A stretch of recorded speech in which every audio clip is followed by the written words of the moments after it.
Nagsisimula ang kwento sa isang batang lalaki na nagngangalang Percy, na nakatira sa isang lumulutang na isla sa itaas kasama ang kanyang napakalakas na lolong matipuno kung saan sila namumuhay ng tahimik at marangal na walang kabuluhan mula sa TikTok.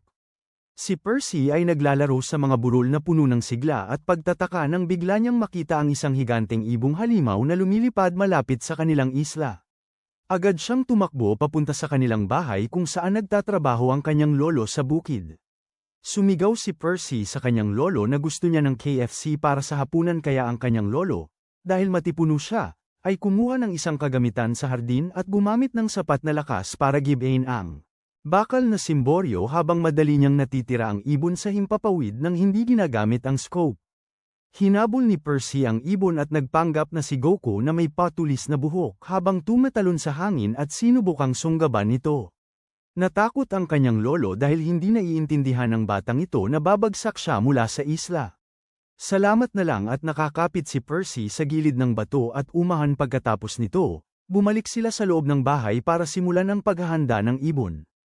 Kinuha ni Percy ang pinakamalaking kutsilyo na makakaya niya at sinimulang iwagayway ito na parang walang alam pero kahit papaano ay nagawa niyang hiwain ng perpekto ang ibon.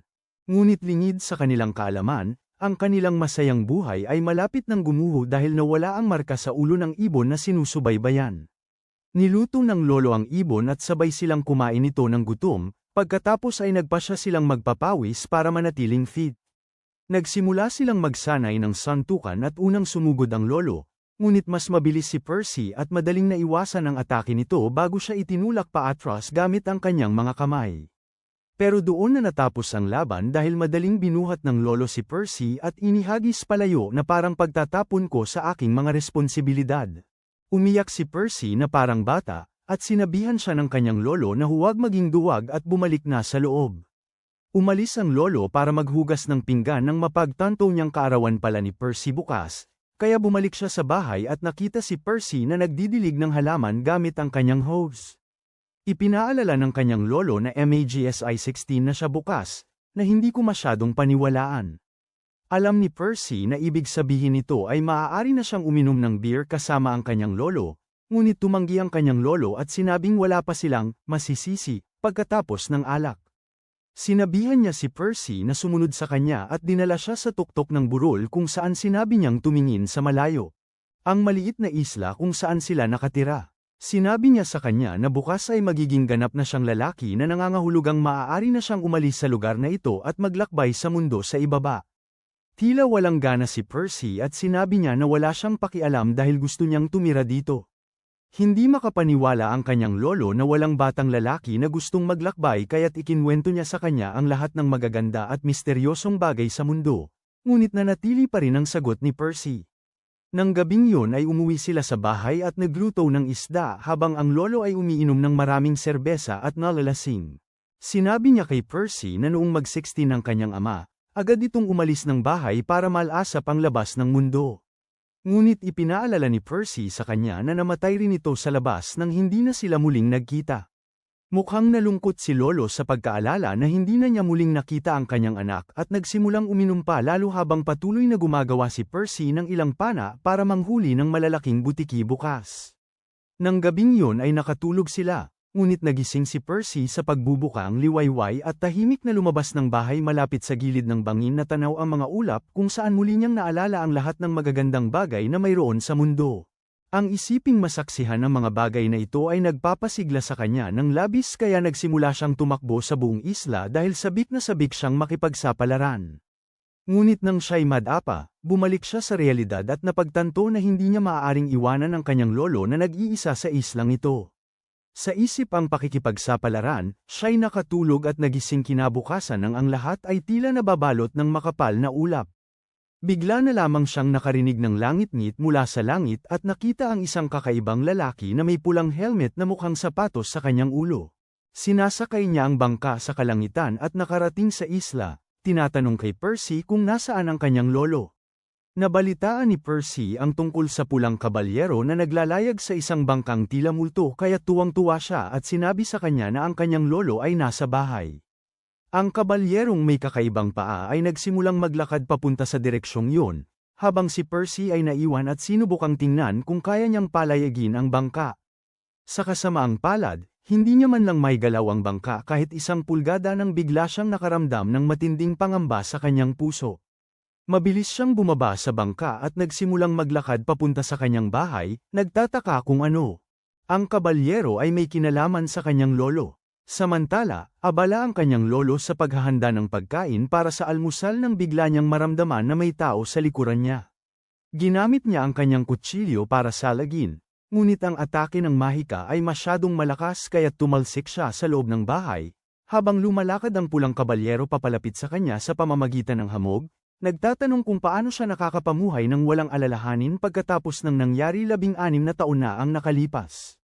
Lumabas si Lolo mula sa mga guho at dumampot ng espada bago tumalon sa hangin para sa pagtutuos kung saan nagsimula siyang atakihin ng kabalyero, ngunit madaling napantayan ng kabalyero ang kanyang lakas at kasanayan, sinasalag ang bawat atake ng may katumpakan. Pagkatapos, itinulak niya pabalik si Lolo at ginamit muli ang kanyang mahiwagang panghiwa na tumagos sa katawan nito at sumire sa bahay sa likod. Sa puntong ito, dumating na si Percy at sinigawan ng kabalyero na tantanan si Lolo, pero binalaan lang siya ng kabalyero sa pamamagitan ng paghiwa sa burol sa ibaba niya. Hindi natakot si Percy, at tumalon siya at kumuha ng isa sa mga bato bago ibato sa kabalyero. Nahati ng kabalyero ang bato, ngunit sumunod si Percy ng mas malaking bato na nahati rin sa 4. Bago pa man matapos ng kabalyero si Percy, hinawakan ni Lolo ang kabalyero mula sa likod at sumigaw kay Percy na tumakbo para iligtas ang buhay niya. Tumanggi si Percy na tumakbo, samantalang sinabi ng kabalyero na wala ring saysay dahil papatayin niya silang dalawa. Sa isang kumpas ng kanyang daliri, tinamaan ng kabalyero ang katawan ng Lolo, na nagdulot ng pagkawala ng malay nito habang bumabagsak sa lupa, habang nanunood si Percy ng may matinding takot. Sinabi ng kabalyero na huwag siyang mag-alala dahil susundan niya rin si Percy sa kanyang lolo at kasabay nito, ginamit niya ang kanyang mahika sa batang lalaki, na tinamaan ang kanyang katawan pati na rin ang burol sa likod niya. Nagsimulang bumagsak si Percy sa lupa, ngunit kahit paano'y nabawi niya ang kanyang balanse bago tangkaing suntukin ng mahina ang kabalyero, ngunit walang saysay at sinipa lang siya palayo ng kabalyero. Mahinang nagtanong si Lolo sa pulang kabalyero kung bakit niya ginagawa ito sa kanila, at sumagot ang kabalyero na ilang araw pa lamang ang nakalipas ay may propesya na ginawa na may banta sa hari ng Britanya na si Arthur ng 4 na kabalyero ng Apokalipsis at sinusubukan nilang alisin ang sinumang malakas at maaaring may anumang laban sa hari. Pagkatapos nito ay lumayo ang pulang kabalyero, habang humihingi ng tawad si Lolo kay Percy dahil sa kanyang kahinaan. Sa kanyang pagtataka, kahit matapos siyang malubhang masugatan, nagawa pa rin ni Percy na tumayo at lumapit sa kanyang lolo na may luha sa kanyang mga mata, humihingi ng paumanhin dahil hindi niya ito naipagtanggol. Sinabi ng kanyang lolo na siya ang pinakamalakas na batang kilala niya at nagbitaw ng isang malaking revelasyon na ang pulang kabalyero ay nagngangalang Ironside at walang iba kundi ang tatay ni Percy at kanyang sariling anak. Labis itong ikinagulat ni Percy na tumangging maniwala dahil patay na ang kanyang ama. Ngunit sinabi ng lolo niya na nagsinungaling siya tungkol doon at may dahilan para doon, pero hindi na niya kayang. Sapat na beses para masabi sa kanya ang lahat. Iniwan niya si Percy na may huling habilin na lisanin ang islang ito at hanapin ang kanyang ama. Pagkatapos noon, ang kanyang lolo ay huminga ng kanyang huling hininga at nanahimik habang si Percy ay umiiyak na mag-isa sa walang lamang isla. Kinabukasan, nagising siya na umaasa na ang lahat ay isang panaginip, ngunit ang kanyang yumaong lolo ay nagpapaalala sa kanya ng mga kakilakilabot ng mundong ito kaya inilibing niya ito at ipinagtayo ng dambana bago binuksan ang isang kahon na ginawa ng kanyang lolo na may mga regalo para sa kanyang kaarawan. Isinuot niya ang mga bagong damit at sa loob ng ilang linggo ay nagpasya siyang simulan ang kanyang paglalakbay pababa. Ang isla, sinisimulan niyang lusungin ang mga bato, natutulog sa mga gilid sa gabi at bumababa sa araw hanggang sa wakas ay nakikita niya ang lupa sa ibaba. Sa kanyang labis na tuwa, kumakalis ang kanyang hawak at nahuhulog siya, ngunit nailigtas siya ng isang ibon, na itinutulak din siya palayo, at bumagsak siya sa isang puno na sumalaw sa kanya at nagligtas ng kanyang buhay. Ang unang bagay na nakita niya pagkatapos mahulog ay isang kakaibang kulay rosas na aso, isang bagay na hindi pa niya nakikita sa isla. Agad siyang natuwa at sinubukang kausapin ito, pero syempre hindi sumasagot ang aso. Kaya sinundan niya ito. kaso nawala rin ng matakot at tumakbo. Buti na lang, nakalabas siya ng gubat at natanawan ng ilang tao sa malayo na nagpaprakti ng kanilang palabas. Lumapit siya at nalaman na isang malaking lalaki na nagngangalang Katz ang nagtapon ng maraming papel sa hangin na agad namang nagliyab. Pagkatapos, ipinakilala niya ang isang magandang babae na nagngangalang Elva na ginagamit ang kanyang hoop para paglaruan ang kanyang unggoy na parang naglalaho at lumilitaw. Tapos, ipinakilala niya si Don, pero mukhang masungit si Don na ayaw magprakti dahil walang nanunood ng palabas. Agad na pumalakpak si Percy para sa kanila. Sinasabing ngayon lang siya nakakita ng ganito. Naisip ni Don na gamitin ang pagkakataong ito para kumita kaya nilapitan niya si Percy at hiningi ang bayad para sa panunood ng palabas.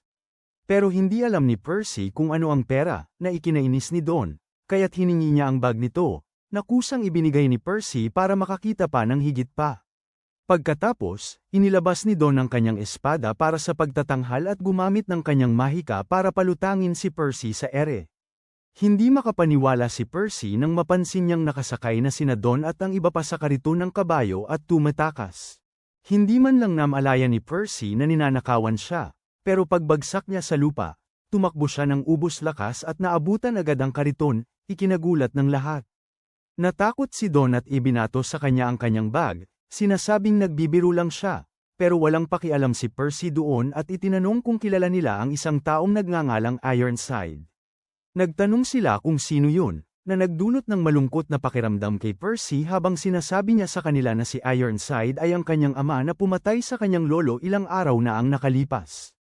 Napagtanto ng grupo ng mga artista na malaki ang pinagdadaanan ng batang ito at nag-alok ng ihatid siya sa pinakamalapit na nayon. Naaalala ni Percy ang kwento ng kanyang lolo tungkol sa mga nayon kaya't labis siyang nasasabik ngunit nagpasya si Don na kumita sa pamamagitan ng pagsali sa bata sa kanilang mga palabas at binigyan siya ng pana upang tingnan kung mahusay siya dito. Sa kasamaang palad, tila napakagahaman ni Percy sa pagpana dahil sa paanuman ay nagawa niyang tamaan si Don kahit na nakatayo si Don sa likuran niya. Pagkatapos noon, nagsimula silang maglakbay patungo sa susunod na nayon, nang sabihin ni Katz kay Percy na sila ay mga taong walang trabaho na gustong maging banal na kabalyero, ngunit ang kanilang mga pangarap ay durog kaya ngayon ginagawa nila ito para maitawid ang buhay. Habang nag-uusap sila, dalawang taga-baryo ang dumating na tumatakbo sa daan, sinasabi kay Don na may isang lobo na gumagala sa kanilang baryo at kailangan nilang tawagin agad ang mga banal na kabalyero. Sinabi ni Don sa kanila na walang anuman ang isang lobo at kaya nila itong harapin kaya sinuot niya ang mga ice pods sa mga kabayo at nagsimulang magpakarera papunta sa baryo, umaasa na pagkatapos maitaboy ang lobo ay makakakuha sila ng pagkain at matutuluyan ngayong gabi. Gayunpaman, gumuho ang lahat ng kanyang pag-asa at pangarap nang mapagtanto niya na hindi lamang ito basta lobo, kundi isang napakalaking lobo. Agad siyang lumingon na takot at nagsimulang tumakbo palayo. Pero biglang lumitaw si Percy, tumatakbo patungo sa nayon para iligtas ang mga tao. Nakuha niya ang atensyon ng lobo at inilabas ang kanyang pana bago pa niya na ito ng 2 palaso, pero dahil sa kakulangan niya sa pagpana, isa sa mga palaso ang tumama sa kanyang ulo, habang ang isa naman ay pamako sa kanyang balabal sa lupa. Dahil dito, nagpas siyang sumugod ang lobo, pero biglang sumingit si Don sa gitna, pinuprotektahan si Percy, pero siya ang nasugatan. Tiningnan ni Percy si Don na nagtataka kung bakit niya ginawa yon, habang nagpas siyang tapusin ng lobo. Ang laro, pero sa pagkakataong ito, pinigilan ni Percy ang lobo gamit ang isang kamay bago tumalon sa ere at sinampal ang lobo ng sobrang lakas kaya bumagsak ito sa lupa at agad na namatay. Labis itong ikinagulat ng lahat sa nayon habang nagtataka sila kung sino ang batang ito. Ipinagdiwang siya ng mga taga-nayon na nagbigay sa kanya ng maraming juice pagkatapos nito ay nagsimula siyang magtanong sa lahat kung may kilala silang nagngangalang Ironside na may pulang baluti. Mukhang walang sino man sa kanila ang nakakakilala sa kanyang sinasabi nang biglang lumitaw ang isang banal na kabalyero sa langit na lumulutang sa isang frisbee. Ipinakilala niya ang kanyang sarili bilang Pel ang Black Knight at sinabi sa kanila ni Ironside na siya ay pinatay ang lolo at ang bata. Pero halata na may pagmamahal siya sa sarili niyang anak. Nagulat si Percy nang malaman na kilala ng knight na ito ang kanyang lolo at ama. Pero bago pa siya makapagsalita, humarang si Katz at sinabi sa knight na maging mas maingat dahil kamamatay lang ng lolo ng bata ilang araw pa lang ang nakalipas, pero bigla na lang siyang sinampal ni Pel ng malakas, at natumba siya. Dito na nagsimula ang laban dahil nagsiurungan ang lahat habang naghahanda si Percy para makipaglaban. Kinuha ni Pel ang kanyang maracas habang sumugod si Percy na walang armas at sinipa siya sa ang kabalyero. Nagulat si Pel dahil naitulak pa rin siya paatras kahit na mayroon siyang mabigat na baluti. Ngunit kahit ilang beses subukan ni Percy na suntukin siya, hindi niya masira ang baluti na yon, samantalang isang suntok lamang mula kay Pel ay nagpapabagsak kay Percy sa lupa. Sinubukan ni Pel na tapusin ang laban gamit ang kanyang mga maracas, ngunit naiwasan ni Percy kaya tinamaan siya ng pangalawang atake. Gayunpaman, sa pagtataka ni Pel, nagawa ni Percy na harangin ang atake at umilag para magpakawala ng sunod-sunod na suntok muli. Ngunit wala rin itong silbi dahil hinawakan lamang siya ni Pel sa ulo at sinabihan na gumamit man lang siya ng kaunting mahika kung hindi siya gagamit ng armas.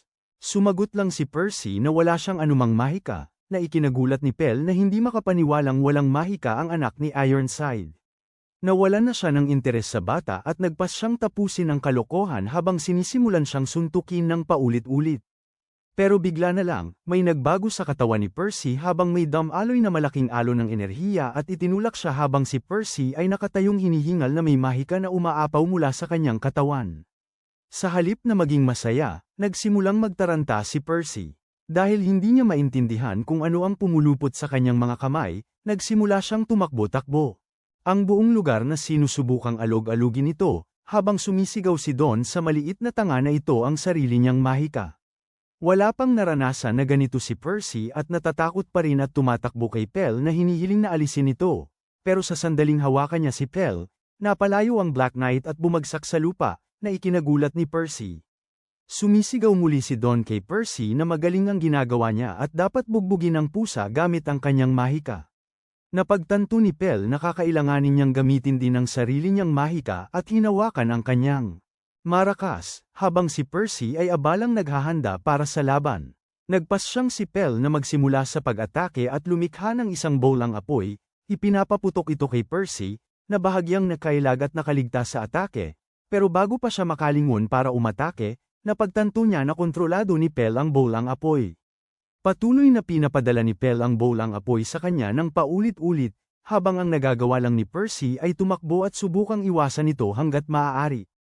Napagtanto ni Pel na hindi kayang takbuhan ni Percy ang mga atake niya buong araw at sa kalaunan ay mapapagod siya, pero may ibang plano si Percy. Agad siyang tumakbo sa likod ni Pel at sa pagkakataong ito, nang bumagsak ang bowlang apoy patungo sa kanya, hinampas ni Percy ang bowlang apoy pababa sa lupa. Ginagawa itong mga naglalahong baga. Ginulat siya ni Pel gamit ang kanyang alas dahil muling nagliyab ang mga baga at tuluyang nilamon si Percy. Sinabi niya kay Percy na sumuko kung hindi ay masusunog siya, ngunit laking gulat niya, nagawa ni Percy na baguhin ang kanyang mahika at lumikha ng isang mahikal na harang upang protektahan ang kanyang katawan mula sa matinding paso. Kahanga-hanga na ito, ngunit agad napansin ni Pel ang mga maliliit na golem na mukhang para bang kinukubkob siya ni Percy at hinahawakan ang kanyang katawan, hindi siya makagalaw. Dahil dito, nawawala ang kanyang mahika ng apoy, at laking gulat niya, ang mga sugat ni Percy ay naghihilom na tila sa mahika habang tumatayo ito muli para ipagpatuloy ang laban. Napagtanto ni Pel na tila walang isang partikular na uri ng mahika si Percy dahil kaya niyang gumamit ng iba't ibang uri ng sabay-sabay, na nagiging isa siya sa milyon, isang taong may mahika ng bayani. Natanto niya na walang duda na si Percy ay isa sa 4 na kabalyero ng Apokalipsis, ngunit habang siya ay nag-iisip, kumakatok si Percy sa kanyang baluti at sinuntok siya palayo, sinasabi sa kanya, para ipagpatuloy ang kanyang laban. Ipinahayag naman ni Pel na hindi pa man lang niya ginagamit ang 10% ng kanyang kapangyarihan habang pinapasabog ang lahat ng maliliit na golem palayo sa kanya at nagsisimulang lumakad patungo kay Percy, handa na siyang harapin ng seryoso.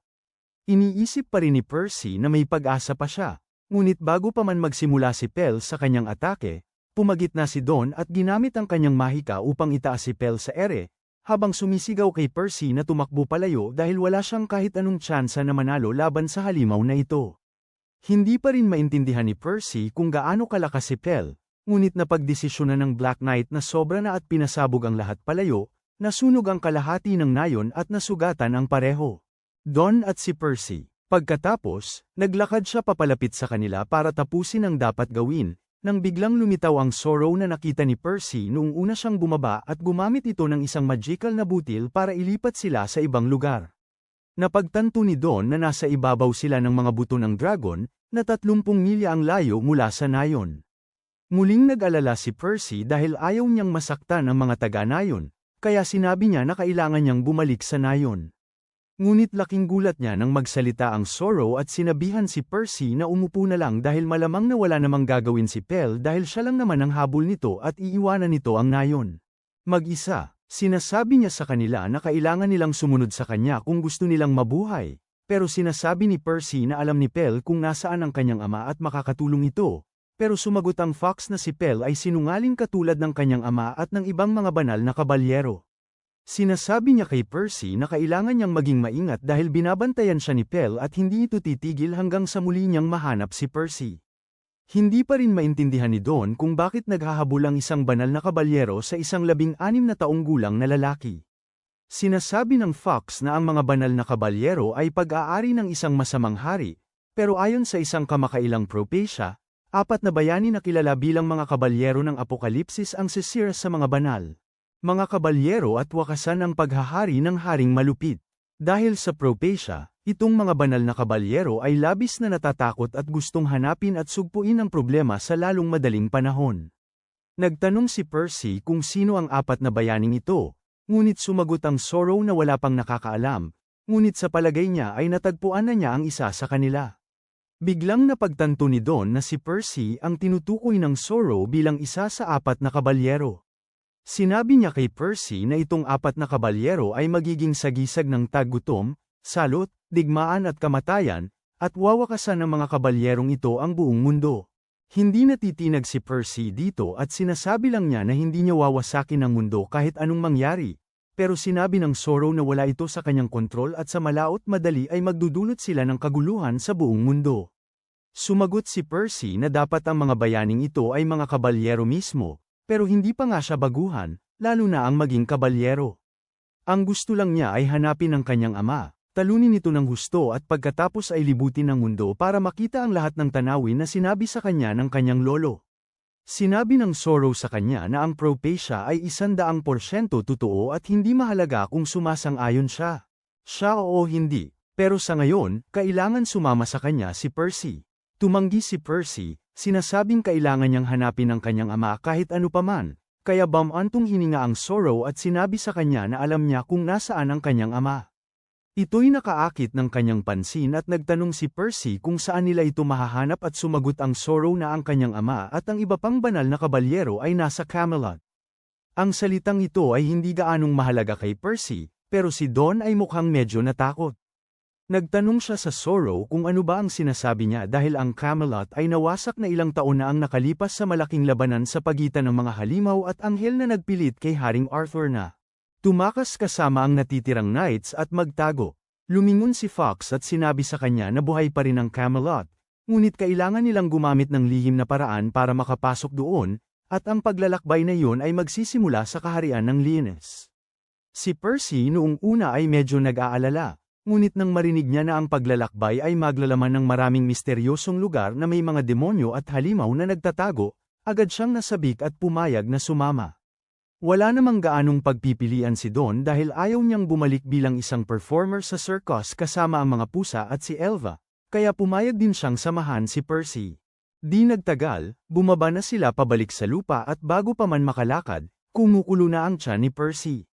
Nagpasya silang mangaso ng pagkain habang naglalakad, at masayang kinuha ni Percy ang kanyang pana at palaso. Ngunit dahil wala si Don sa kondisyon para sa isa pang gupit, inagaw niya ang pana sa maliit na stormtrooper at sinabi sa kanya na maglibot-libot at maghanap ng mga gulay. Halatang nabagot si Percy at napasok sa isang kakaibang lock na may kakaibang kagubatan sa loob. Samantala, sinubukan ni Fox at Don na manghuli ng mga kuneho. Ngunit kahit ang pagpuntirya ni Don ay hindi masyadong maganda, at nang sinubukan niyang puntiryahin ng isang USA, hindi sinasadya niyang natama ng ibang tao. Nang marinig ang sigaw, siya at ang lobo ay tumakbo papunta sa kabilang bahagi ng burol para tiyakin kung ayos lang ang taong sumigaw, pero nakita nila ang isang higanteng madre, literal na higanti, na nagdarasal sa Diyosa ng lupa.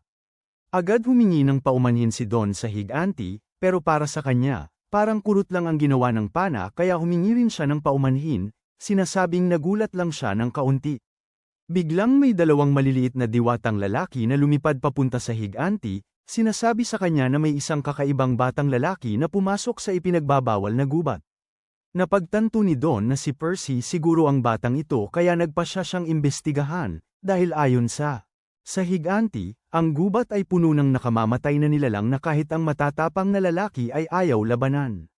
Samantala, si Percy ay masayang naglilibot sa loob ng gubat, pinapalo ang mga halimaw sa kaliwat kanan, tinatakot sila palayo habang natutuwa siyang makahanap ng lugar na punong-puno ng mga hayop. Bigla na lang siyang nakarinig ng sigaw ng tulong, kaya agad siyang tumakbo sa direksyong yun at nakita ang isang maliit na bahay sa gitna ng parang. Itinulak niya itong buksan nang walang katok at nakita ang isang batang lalaki na kasing edad niya na bihis na nakatayo sa harap ng isang kakaibang nilalang na nakagapos sa mga lubid. Sumisigaw ang nilalang kay Percy na tulungan siya dahil masama raw ang batang lalaki, kaya nang hindi nag-iisip, nagpasya si Percy na sumugod para umatake, ngunit basta na lamang umiwas ang batang basa, dahilan para bumangga si Percy sa kahoy na poste at masaktan. Gayunpaman, tila walang utak si Percy na maaapektuhan ng mga tama sa ulo, kaya tumayo na lang siya ulit at pinutol ang mga lubid, pinalaya ang nilalang na agad-agad na tumakbo palabas sa bintana. Nabighani si Percy na makakita ng lumilipad na diwata sa unang pagkakataon kaya nagsimula siyang tumingin sa labas, nang dumating ang batang basa sa likuran niya at pinatulog siya, sinasabing kailangan niyang maging ang bagong subject para sa eksperimento ngayon. Sa labas, si Don at ang iba pa ay nakarating sa ipinagbabawal na gubat, pero parang takot ang mga diwata at nag-aalala kung sulit pa bang pumasok, dahil malamang patay na si Percy. Nabigla si Don at nagtanong kung bakit ganoon kadelikado sa loob. At sumagot ang mga diwata na dati itong ligtas na lugar para sa kanila. Pero isang araw isang batang lalaki na nagngangalang Nos ang pumasok sa gubat at sinimulang gawing halimaw ang mga hayop. Simula noon, ang mga halimaw na ang namumuno sa gubat, at ang mga diwata ay pinalayas.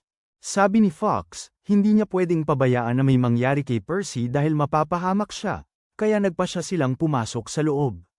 Samantala, nagising si Percy mula sa pagkakatulog at napansin niyang wala siyang saplot ngunit hindi siya gaanong natatakot at nakatali sa isang poste. Nagsimula siyang sumigaw para magpakita si Nos at ibalik ang kanyang mga damit, lalo na ang helmet at balabal dahil bigay ito sa kanya ng kanyang lolo. Sinabi ni Nos na kalma lang siya dahil sira na ang kanyang mga damit matapos masunog, ngunit ligtas ang kanyang balabal at helmet at wala siyang planong nakawin ang mga ito kahit na ay may napakalakas na mahika. Nagulat mismo si Percy sa kanyang mga mahiwagang bagay, ngunit bago pa siya makapagtanong, lumapit si Nos sa likod niya at muli siyang nilagyan ng gamot, na nagdulot ng kanyang pagkawala ng malay. Lumingon si Nos dahil alam niyang walang sinumang lalaki ang Magi gising sa loob ng kahit 24 na oras, ngunit laking gulat niya, agad na nagising si Percy na mas hamaba ang buhok. Ikinagulat ito ni Nos na hindi pa nakakakita ng sinuman na may ganitong kataas na paggaling at pag-aangkop na agad ding tumutugon sa kanyang mga gamutan. Lumapit siya kay Percy at sinimulang suriin ang hamaba niyang buhok habang sinisigawan siya ni Percy. Hindi na niya maisusuot ang kanyang helmet. Samantala, patuloy pa rin sa pagtakbo sina Don at ang iba papalayo sa mga halimaw sa loob ng gubat, pero buti na lang at natatapakan ng higanteng babae ang mga halimaw sa lupa, nililigtas sila sa huling sandali. Sa loob muli ng bahay, bumaling si Nos para maghalo ng iba pang mga potion, pero napagdesisyonan ni Percy na naiinip na siya, kaya nakakawala siya sa kanyang mga tali at nagbihis muli, pero hindi na niya maisuot ang kanyang helmet. Nagulat si Nos na nakakawala siya ng ganun kadali at sinasabi sa kanya na bumalik sa umupo habang naglalabas ng dalawang mahiwagang dagger mula sa kanyang likuran. Sabi ni Percy na hindi niya pwedeng gawin yun dahil kailangan niyang hanapin ang kanyang ama at ipaghiganti ang pagkamatay ng kanyang lolo, pero agad-agad, inatake ni Nos si Percy at sinubukang magpakawala ng sunod-sunod na atake at saksak, pero lahat ito ay nablock ni Percy sa bilis na hindi kapanipaniwala. Hinablat ni Percy ang isa sa mga dagger at sinabihan si Nos na kumalma dahil kaya niya itong tulungan, pero lalo pa itong ikinagalit ni Nos at sinimulan niyang subukang magpakawala ng mas maraming taga kay Percy, itinutulak siya paatras hanggang sa matumba siya sa lupa. Sinasabi niya kay Percy na kailangan niya ng taong pagsubukan ng kanyang mga gamot dahil hindi niya ito masubukan sa kanyang sarili, at kailangan niyang isaayos ang gamot dahil may isang taong napakahalaga sa kanya na kailangan niyang iligtas. Bago pa man makagawa ng anumang bagay si Noz, tumalsik ang helmet ni Percy mula sa kanyang ulo at tumama sa mukha ni Noz, dahilan para siya ay matamba sa kanyang sariling mesa ng trabaho, at nabasag ang maraming bote. May isang bote na may lila na likido ang tumalsik papunta sa kabilang dulo pero nasalo ito ni Percy bago pa man ito mabasag. Agad-agad na nagsimulang magmakaawa si Noz kay Percy na huwag gawin ang anumang bagay sa bote at nangako na hindi na siya. Hawakan siya kung wala siyang gagawin sa vial. Ayaw ibalik ni Percy ang vial, sinasabing hahanap lang si Noz ng ibang tao at doon susubukan ang gamot. Kaya binuksan ni Percy ang takip at ininom ang buong potion na parang walang bukas, kaya nawalan ulit siya ng malay. Natakot si Noz at agad siyang lumapit kay Percy, natatakot na baka namatay na ito, pero lumalabas na napakapait lang daw ng lasa kay Percy kaya nagdadrama. Gumagana ang potion na parang Red Bull sa kanya habang nagsisimula siyang tumakbo sa buong kwarto habang nakakaramdam siya ng bugso ng enerhiya na dumadaloy sa kanyang katawan. Lumabas siya ng bahay at nagsimulang sumigaw ng malakas, sapat para marinig ni Don ang kanyang boses mula sa kabilang dulo ng kagubatan. Lumabas si Noz ng bahay habang tinatanong ni Percy kung gumagana ba ng maayos ang energy drink. Sabi ni Noz na parang napakaganda ng resulta at sa pamamagitan nito, may iligtas na niya ang ipinagbabawal na kagubatan, ngunit sa isang hanggal na dahilan, nagpasya siyang ubusin ang natitirang Red Bull, na nagdulot sa kanya para bumagsak sa lupa. Noon din, dumating na rin si Don at ang iba pa sa lugar at sinabi ng mga diwata sa kanila na may isang lalaking nagngangalang Ordo na dating pumunta sa kagubatan para maghanap ng mga sangkap. Para gumawa ng gamot. Napakabait niyang tao na nagpatawag sa mga diwata para magpagaling sa kanya kaya tinanggap nila siya sa kanilang komunidad at nagsimula silang manirahan ng magkasama. Isang araw habang ginagamot niya ang isang diwata, may ibang mga diwata na nagsabi sa kanya tungkol sa isang nawawalang higanti na nagngangalang Dolores. Malugod ding tinanggap ni Ordo si Dolores at simula noon, nanirahan na rin ang higanti sa gubat. Isang araw, habang naghahanap ng mga halamang gamot si Ordo, nakakita siya ng isang basket na may isang sanggol sa loob. Pinangalanan niya ang sanggol na Noz bilang pagpupugay sa kanyang sikat na YouTube na Noz Daily. Pinalaki ni Ordo si Noz na parang sariling anak. Tinuruan siya ng lahat tungkol sa medisina, ngunit isang araw nawala si Ordo para kumuha ng gatas katulad ng aking ama, at unti-unting nagbago si Noz at nagsimulang gumawa ng mga kakaibang eksperimento gamit ang kanyang kaalaman. Sa wakas nagising si Noz at sinabing kailangan na niyang gamitin ang gamot ngayon dahil mas mabilis na nabubulok ang kagubatan, ngunit nagsimulang batuhin siya ng mga diwata, sinasabing umalis na siya. Namagitan si Cersei at sinalo ang lahat ng bato bago ibinalik sa mga diwata, sumisigaw na si Noz ay lumilikha ng serum para iligtas ang kagubatan at hindi para saktan nito. Biglang may kakaibang ulap na pumasok sa gubat at sa harap mismo ng kanilang mga mata, nagsimulang mamatay ang mga hayop at ang mga puno ay naging tila mga halimaw. Natanto ni Noz na wala na siyang sapat na oras kaya ginamit niya ang kanyang espesyal na mahika sa paglikha ng lason upang muling likhain ang gamot na ginawa niya at ginamit ito sa buong gubat. Sa mismong harap nila, nagsimulang muling sumigla ang gubat, gumaling ang mga naghihingalong hayop at nagsimulang mamulaklak muli ang mga puno. Sa wakas natanto ng mga diwata na sinusubukan pala silang iligtas ni Noz sa lahat ng oras at humingi ng tawad sa kanilang pagkakamali. Bigla na lang mula sa isang bangin sa ibabaw ng burol, lumitaw ang isang kakaibang halimaw ngunit agad siyang nakilala ni Noz bilang si Ordo. Tumakbo siya papunta dito, nagtatanong kung anong nangyari, ngunit pinigilan siya ni Dolores, sinasabing mayroong mali. Talaga naman, bigla na lang nagbuga si Ordo ng kaparehong usok mula sa kanyang bibig, at agad na nagsimulang mabulok muli ang kagubatan. Dahil dito, napagtanto ng lahat na ang halimaw ang dahilan ng mga halimaw sa kagubatang ito. Nagpumilit si Noz na lampasan ng higanti at tumakbo muli papunta kay Ordo, sumisigaw sa kanya na tumigil at sinusubukang para makuha ang atensyon niya, pero tuluyan nang wala sa sarili si Ordo at biglang humarap, hinawakan si Noz, hinigpitan ng hawak, at halos durugin ang bata. Mabuti na lang, hinawakan ni Dolores ang braso ni Ordo, na iligtas ang buhay ni Noz. Pero nanganganib naman ang buhay niya dahil bumaling sa kanya si Ordo at binugahan siya ng kanyang mabahong hininga, na halos sumunog sa buong katawan niya. Nasindak si Nos nang makita ito at agad na bumaling kay Dolores na nakahandusay na, habang napansin naman ni Percy ang diwatang pinalaya niya mula sa bahay ni Nos, na lumulutang sa ibabaw ng halimaw. Sabi ng Fox, napakaraming masamang enerhiya ang nagmumula sa diwata at siguradong siya ang may gawa kung bakit naging ganito si Ordo. Napagtanto ni Percy ang ginawa niya, na ikinagalit niya, habang bumaling si Ordo kay Nos at sumugod para tapusin ang dapat gawin. Pero pumagitna si Percy, sinuntok sa mukha si Ordo, kaya napaatras siya. Sinabi niya kay Nos na huwag mag-alala dahil tiyak na maibabalik nila si Ordo, pero kailangan muna nilang tanggalin ang bisa ng spell sa kanya. Sinabi ng Fox na ang kakaibang diwatang iyon ang tila sanhi ng kanilang mga problema at kailangan muna nila itong alisin, pero bago pa man sila makagawa ng kahit ano, isang palaso ang dumaan ng napakabilis. Sila at tinamaan ng diwata sa ulo, agad itong namatay, na dahilan din para bumagsak si Ordo sa lupa. Ang nakakatakot ay wala ni isa sa kanila ang bumasag ng pana. Nagsimula silang maghanap ng panganib, nang biglang lumitaw ang isang banal na kabalyero sa himpapawid na lumulutang sa itaas nila suot ang kanyang gintong baluti. Sinabi niya sa kanila na siya ang nagpabago kay Ordo sa halimaw na siya ngayon, at syempre sinigawan siya ni Nos na ibalik siya sa normal. Tumawa ang ginintoang kabalyero, sinasabi kay Nos na kung matatamaan nila siya kahit isang beses lang, ibabalik niya si Ordo sa normal. Walang pag-aalinlangan, inilabas ni Nos ang kanyang mga mahiwagang daga habang sinasabi ni Don sa kanya na umatras, dahil walang paraan na may magagawa siya laban sa halimaw na ito, ngunit tumanggi si Nos.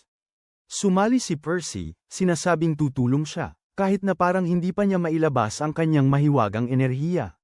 Nagpasya si Nos na pangunahan ang atake, ngunit bago pa man siya makalapit sa kabalyero, ginamit nito ang kanyang mahika, na nagdulot ng malaking bagyo ng yelo sa mismong kinaroroonan ni Nos. Muntik na siyang madaganan, kung hindi dahil kay Percy na ginamit ang kanyang napakabilis na bilis para iligtas ang buhay ni Nos. Bago pa man sila makabawi, nagising si Ordo at tinulak si Nos palayo, na amba. Siya palabas. Malapit na niyang matapos ang gawain, ngunit pinigilan ni Percy ang kanyang suntok gamit ang kanyang walang laman na ulo, itinulak si Ordo paatras, habang sinusubukan din na galawin ang kanyang puso at maabot ang kaloob-looban kung saan maaaring buhay pa ang tunay na Ordo. Umepekto ang kanyang trick habang nagbabago ang mata ng halimaw at nagsisimulang maluha sa nakikita niyang nagawa niya sa kanyang anak. Napansin ito ng kabalyero at nagpasyang tapusin silang lahat ng sabay, kaya lumikha siya ng mas malaking unos ng yelo kaysa dati, na sana'y dumurog sa kanilang lahat, ngunit natauhan si Percy habang tumatalon siya sa himpapawid at nagsimulang suntukin ang mga yelo sa napakabilis na bilis, sinisira. Lahat sa ere, bago bumalik sa lupa, bagbog at pasa. Bumagsak siya sa lupa habang hinahawakan siya ni Don, tinitingnan ang kanyang mga sugat nang biglang nagsimulang magningning ang bata ng gintong liwanag, na sumabog na may bugso ng mahiwagang enerhiya. Maging ang gintong kabalyero ay nagulat sa sobrang dami ng mahiwagang enerhiya na nagmumula sa magulong paraan mula sa isang maliit na bata, kaya nagpasya siyang wakasan na ito bago pa may mangyari. Ginamit niya ang kanyang pinakamalaking bagyo ng yelo, ngunit sa kanyang pagtataka, sinipsip ng mahika ni Percy ang lahat at ibinalik ito sa kabalyero, na nagtulak sa kanya upang tumakbo palayo. Pagdating ng panahong nabawi niya ang kanyang sarili, nakita niya si Percy na nakatayo sa mismong harapan niya.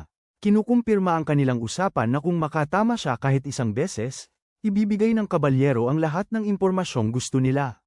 Nagalit ito sa kabalyero na sinubukang siyang hampasin ng kanyang palakol, pero madaling hinarang ni Percy ang atake ng hindi man lang pinagpapawisan. Nagpasya ang kabalyero na seryosohin ang laban at nagpakawala ng sunod-sunod na atake, pero wala itong kahit anong epekto kay Percy, na nakatayo lang doon ng walang gallows at nagsasabing panahon na para siya naman ang umatake. Hindi pa rin siya sineseryoso ng kabalyero dahil walang sandata si Percy, pero bigla siyang lumikha ng malaking kamay mula sa kanyang mahikal na aura at tinapak ang kabalyero na parang asterisk, insert milder expression like, isang tuta, asterisk, ibinagsak siya sa lupa habang tinatanong kung bakit ba niya ginawang halimaw si Ordo. Sumagot ang kabalyero na nagkasala si Ordo sa kaharian ni Haring Arthur. Ayon kay Arthur, hindi maaaring magsama-sama ang mga tao at ibang lahi at dapat natin silang palayasin. Ngunit pinapagaling ni Ordo ang mga nilalang mula sa kahit anong lahi, na isang kasalanan, kaya inutusan niya itong tumigil agad. Pero nang tumanggi si Ordo, wala na siyang ibang pagpipilian kundi gawin itong halimaw na gustong wasakin ng lahat sa kanyang daan. Sa pamamagitan nito, nakakawala siya sa pagkakahawak ni Percy at sinasabi sa kanya na ang isang tulad niyang batang mangmang ay hindi kailanman maiintindihan ang iniisip ng isang hari, at pagkasabi nito ay ginagamit niya ang kanyang natatanging kapangyarihan na magdulot ng sakuna sa pamamagitan ng pagpapadala ng isang malakas na kulog na tumama kay Percy sa ulo. Gayunpaman, sa kanyang pagtataka, sinangga ng mahika ni Percy ang kulog at kasabay nito, sumugod si Percy sa kabalyero. Naiwasan ng kabalyero ang atake nang bigla niyang mapagtanto na ang batang ito ay maaaring ang kabalyero ng Apokalipsis, na nangangahulugang kung mamatay siya rito, mawawala rin ang hula ng katapusan ng mundo. Sumisigaw si Fox kay Percy na ang kanyang mahika ay tila konektado sa kanyang utak, na nangangahulugang kung mag-iisip siya ng isang sandata, magagamit niya ito laban sa banal na kabalyero, habang sumisigaw naman si Don sa kanya na huwag mag-isip ng pana. Ang kabalyero naman ay lumilikha ng isang dambuhalang ibon mula sa kulog at ulan ng yelo, ngunit ang ibon ay nagpapaalala sa kanya ng mga ibon na niluluto niya noon kasama ang kanyang lolo, kaya't iniisip niya ang parehong espada at ginagamit ito para ganap itong wasakin. Pagkatapos noon, pinaputukan niya ng enerhiya ang kabalyero, na nagpatalsik sa kanya sa mga bato ng may sapat na lakas para basagin ang bundok, na ikinagulat ng lahat. Sabi ng Zorro kay Percy na kumalma na dahil talo na ang kabalyero, pero lumalabas na hindi talaga alam ni Percy kung paano pigilan ang kanyang mahikal na enerhiya. Napabuntong hininga ang Zorro dahil marami pa silang kailangang pagtrabahuhan para malaman ang tungkol sa kanyang mahika, pero sa kabutihang palad, nagising muli ang higanteng si Dolores. Lumalabas na likas na ginamit ni Dolores ang mabigat na metal na mahika mula sa angkan ng mga higanti para iligtas ang kanyang sarili mula sa mabahong hininga, at dahil doon, nahanap ng Zorro ang mahikal na tungkod ng kabalyero at sinira ito, na nagbalik kay Ordo sa pagiging tao. Nagsimulang umiyak si Nos at nagdiwang silang lahat bago nagpaalam. Nagbalik si Percy at ang iba pa sa mga buto ng dragon kung saan sinabi ni Percy na ang una niyang naisip ay hanapin ang kanyang ama at talunin ito. Ngunit ngayon, dahil nakita niya ang ginagawa ng mga kabalyero, paparusahan din niya ang hari ng Camelot, para mas sigurado. Napangisi ang Zorro at sumang-ayon sa desisyon, ngunit bago pa nila maituloy ang kanilang paglalakbay, dumating si Nos na tumatakbo papunta sa kanila, sinasabing gusto niyang sumama sa paglalakbay, upang maging mas mahusay pa siyang manggagamot kaysa kay Ordo. Sinabi ng Zorro na malaking tulong ang isang manggagamot sa isang mapanganib na paglalakbay. Kaya sumang-ayon silang lahat at sumali si Nos sa grupo. Lumipas ang ilang araw habang unti-unti silang naglalakbay patungo sa kaharian ng Lioness. Sinisikap ni Don na manghuli ng pagkain gamit ang kanyang lumulutang na mahika para makahuli ng isda, habang nag-eensayo si Percy sa pagkontrol ng kanyang mahika. Hanggang ngayon, hindi pa siya masyadong nagtatagumpay sa pagkontrol sa daloy ng kanyang mahika, at iniisip ng Fox na hanggang ngayon ay ginagamit ni Percy ang kanyang mahika base lamang sa kanyang mga emosyon, ngunit kailangan niyang matutunan ito ng maayos kung gusto niyang talunin ang mga banal na kabalyero. Nagpapakita ng pag-aalinlangan si Nos tungkol sa pag-iral ng Camelot dahil ayon sa alamat. Nawasak ito 16 na taon na ang nakalipas noong dakilang digmaan sa pagitan ng mga lahi, ngunit naniniwala si Percy sa Zorro at sinasabi sa kanilang lahat na magtiwala. Bigla nilang naalala ang mahiwagang butil na ginamit ng Zorro upang iligtas sila at nagtanong kung maaari ba silang gumamit ng isa pa upang makarating agad sa Lioness, ngunit sumagot ang Zorro na wala na siyang ganoong mahiwagang butil. Tila alam ni Nos ang tungkol sa mga mahiwagang butil na nilikha ni Merlin, ang mago na isa sa 7 nakamamatay na kasalanan, ngunit higit pa roon, interesado siya sa isang aklat na mayroon siya tungkol sa lahat ng lason sa mundo.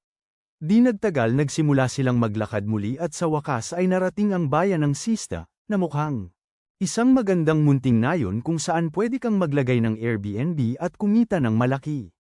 Biglang tumakbo si Percy para maghanap ng mga pagkakataon nang mapansin niya ang isang bante ng bagong lupa sa gilid ng daan.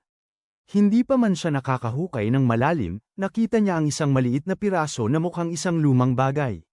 Bago pa man sila makapagsalita, may sumigaw mula sa likuran nila, sinasabing ibaba ang bagay at lumayo agad.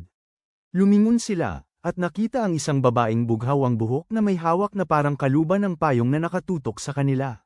Sinabi ni Don na aksidente lang nila itong nakita, pero pinatahimik siya ng babaeng bughaw ang buhok. na nagsasabing walang basta nakakakita ng isang bagay na nakabaon ng malalim sa lupa. Ano ba? Bahagya palang hukayin ni Percy ang lupa para makita yon. Napagtanto ni Nos na parang nakita na niya ang babaeng ito dati, pero bago pa sila makapag-usap, bigla siyang bumunot ng isang napakalaking espada mula sa payong na mukhang kahindik-hindik, na ikinagalit ni Don at hinablat din niya ang kanyang punyal. Sinubukan silang pigilan ni Nos, pero mukhang mas mahusay sa labanan ng feminist dahil sa isang sipa lang, napatumba niya si Don. Sinusubukan ni Nos na pakalmeyan ang sitwasyon, pero hindi niya alam na hindi sumusunod ang mga feminists sa. Kaya nagalit siya at inatake na lang siya. Sinubukan ni Nos na ipagtanggol ang sarili gamit ang kanyang mga daga, pero natamba rin siya sa sahig habang sinasabi sa kanya na kumalma dahil hindi sila narito para makipag-away. Sa wakas, bumaling siya kay Percy, sinasabi na ibigay na ang artikulo kung ayaw niyang masaktan, at laking gulat niya, basta na lang itong ibinigay ni Percy. Nagtaka siya at sinabi na siguradong may daya silang binabalak sa kanya at kasama sila ng pulang banal na kabalyero. Lumalabas na nakikita ng kanyang mga mata ang kasinungalingan at kasamaan sa ibang tao, kaya tiningnan niya si. Inaalis ang lahat sa kanila, nakakakita ng kaunting kasinungalingan kay Nos, maraming kasinungalingan kay Don, pero nang lumingon siya kay Percy, gulat na gulat siya na ang batang ito ay napakalinis. Tumayo ang mga tainga ng Sorrow nang marinig ang banal na kabalyero at nagtanong kung sinong kabalyero ang tinutukoy niya. Pero bago pa siya makasagot, tinawag siya ng isang katulong, sinasabing kailangan na niyang bumalik sa mansyon. Bago pa makita ng katulong ang batong bagay, itinulak niya ito sa loob ng pantalon ni Percy at sinabing huwag itong ibigay kahit kanino, lalo na sa isang kabalyerong nagngangalang Ironside. Agad na nakilala ni Percy ang pangalan ng kanyang ama, pero bago pa siya makapagtanong, tumakbo ang batang babae. Pagsapit ng gabi, nakakuha ng silid si Percy at ang grupo para sa gabi at pinanood ang paglubog ng araw, habang iniisip kung ano ang susunod nilang gagawin. Naalala ni Nos na Anne ang pangalan ng babae at anak siya ng Panginoon sa bayang ito. Sumagot si Fox na narinig na rin niya ang pangalang yon, pero ngayon niya lang ito nakita. Hindi masyadong interesado si Percy doon, at sinabi niyang kailangan niya itong hanapin at magtanong pa kung nasaan ang kanyang ama. Sinabi ni Fox na maghinay-hinay siya dahil wala siyang plano at sa kasalukuyan niyang lakas, hindi niya kayang talunin Ironside sa loob ng milyon-milyong taon. Sabi niya, dapat nilang alamin kung bakit nga ba niya gustong-gusto yung batong bagay na yon. Lumalabas na swerte sila dahil bumalik si Ironside sa bayan sa gabi at tinipon ang lahat ng mamamayan sa bakuran ng bahay ng Panginoon para sa isang anunsyo. Hindi pa talaga nakakakita ng maraming banal na kabalyero ang mga tao sa buhay nila kaya namamangha sila, habang nagtatago si Percy at ang kanyang grupo sa mga bubong para panuorin ang lahat. Nung nakita ni Percy si Ironside, gusto niyang sumugod agad para makipaglaban, pero pinigilan ng lobo ang batang hanggal bago pa man siya makagawa ng kahit ano, sinasabi na hindi pa siya sapat na malakas para lumaban. At kailangan nilang malaman kung ano ang nangyayari. Sinimulan ni Ironside na kausapin ang mga tao at sinabi niya na naroon siya upang bigyan sila ng babala tungkol sa isang kalamidad na maaaring sumire sa buong bayan nila. Pagkatapos ay inilapag niya ang kanyang briefcase at binuksan ito, at ang nakita nila sa loob ay lubhang ikinatakot ng Fox. Hindi masyadong naiintindihan ng mga tao kung ano ang batong selyo na yon, ngunit sinabi ng Fox na ang selyo ay isang espesyal na mahikal na aparato kung saan ibinilanggo ng angka ng goddess ang angka ng demon, ngunit sa proseso kinailangan din nilang isakripisyo ang kanilang mga sarili, na nagdulot ng pagkalipol ng angka ng goddess habang ang isinara ang mga demonyo. Naniniwala si Fox na gustong gamitin muli ni Ironside ang selyo, ngunit sa pagkakataong ito, plano niyang isakripisyo ang lahat sa bayan. Agad-agad na gustong sumugod ni Percy at labanan si Ironside para protektahan ang mga inosente, ngunit pinigilan siya ni Fox, sinasabing nasa kanila pa rin ang huling piraso, at hanggat nasa kanila yon, walang gaanong magagawa si Ironside. Isa pa, tiyak na maraming inosenteng tao ang mamamatay kung makikipaglaban sila dito, kaya mas mabuting magtago muna sila. Tila humahanga ang lahat sa bayan sa banal na kabalyero at sa kanyang mga hula habang sinasabi ng kabalyero na ang apat na kabalyero ng Apokalipsis ay parating para magdulot ng pagkawasak ng buong mundo. At bago pa nila magawa yon, gusto silang pigilan ang kanilang kahangahangang Haring Arthur sa pagtupad ng kanilang layunin. Bago pa siya makapagsalita ng iba, biglang sumulpot si Anne sa courtyard, sinasabi sa lahat na huwag makinig sa kahit anong sasabihin ng sinungaling na kabalyerong ito. Ang kanyang ama, ang Panginoon, ay gulat at natatakot, nangangamba sa galit ng banal na kabalyero sa insultong ito, pero hindi tumigil si Anne. Sinabihan siya ng kanyang ama na bumalik sa kusina at gumawa ng sandwich para sa kanila. Pero sinabi ni Ironside sa kanya na huwag maging laban sa kababaihan, pero patuloy na tinatawag ni Anne na sinungaling siya, sinasabing mayroon siyang espesyal na mahikang kapangyarihan na nagpapahintulot sa kanya na makita ang mga sinungaling. Naaga nito ang pansin ng pulang kabalyero at lumapit siya sa kanya, hinawakan ang kanyang braso, sinasabing kailangan siyang ituwid habang sinusubukan pigilan siya ng kanyang ama, sinasabing papagalitan niya na lang ito mamaya. Agad na bumaba ang lobo mula sa bubong, sinasabi sa iba na dapat na silang umalis habang nagtatalo sila, pero lumundag si Percy sa looban, sinasabi kay Ironside na pakawalan ang dalaga. Nagulat ang pulang kabalyero na buhay pa ang bata, dahil akala niya ay patay na ito, pero hindi nag-aksaya ng oras si Percy at tumakbo papunta sa kabalyero, gamit ang kanyang mahikang golem para hadlangan. Ang kanyang nakikita, habang hinahablat niya ang babae at nagsimulang tumakbo papasok sa isang eskinita. Agad silang sinundan ni Ironside at tinangkang gamitin ang kanyang mahiwagang taga sa kanila, ngunit nailigtas sila ni Percy sa huling sandali, pero dahil sa pagsabog, isang malaking tore ang nagsimulang bumagsak, na nagdulot ng matinding pinsala. Tumakbo silang lahat papunta sa kanilang hotel kung saan nakatago ang huling piraso ng selyo, pero pagdating nila sa pasukan, nakita nila ang katulong ni Anne na lumalabas na may tablet sa kanyang kamay, at pagkatapos ay nagbago siya sa isang kakaibang halimaw demonyo sa harap mismo ng kanilang mga mata. Napagtanto ng Fox na ito siguro ang alagad ni Ironside habang lumilipad palayo patungo sa patio. Habang sinasabi ng Fox sa lahat na dalawa na lang ang pagpipilian nila, subukang sirain ang selyo, o sunggaban ng isa sa mga tableta at tumakas dahil kung hindi, lahat ng tao sa bayang ito ay mamamatay.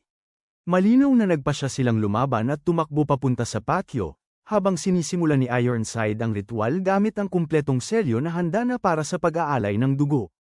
Nagsimulang umawit ng mga sermon si Ironside na nagpaandar sa selyo at nagsimulang kumawala ang dilim sa loob nito.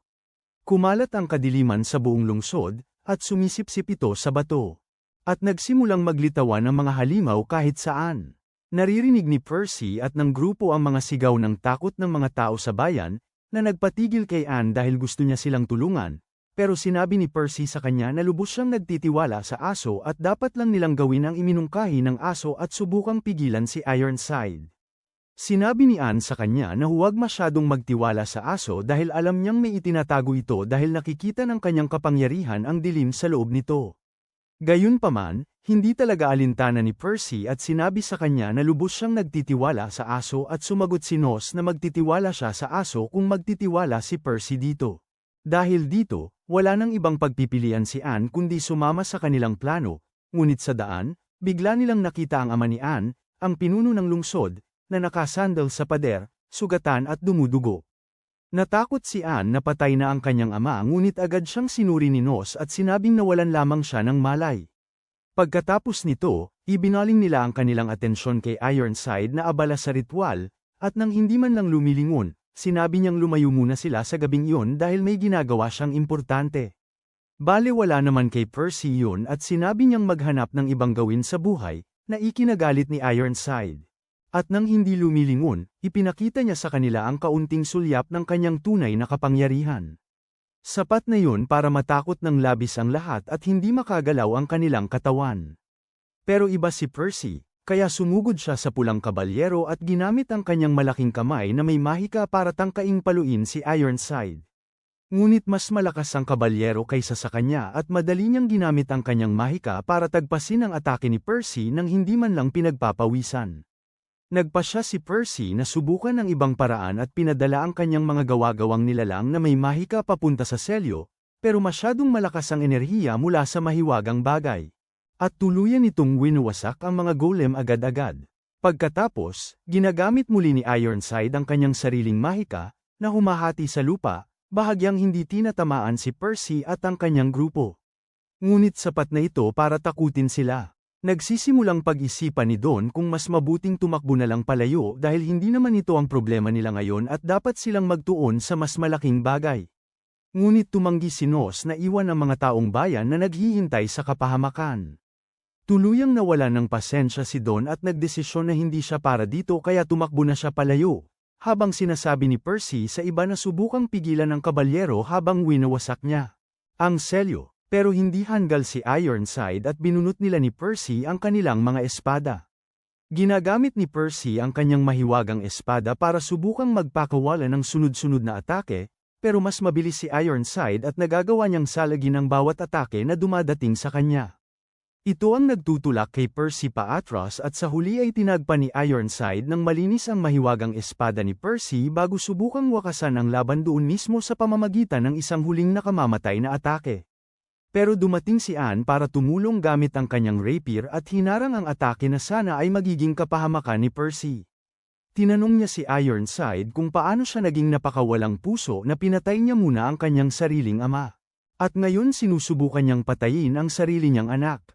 Sabi ni Ironside na hindi siya sanay na makinig sa mga babaeng nagsasalita tungkol sa feminism sa kanyang tenga kaya itinulak niya ito, pero nagpumilit si Anne at sinubukang atakihin siya, pero walang saysay dahil nagawa niyang salagin ang lahat.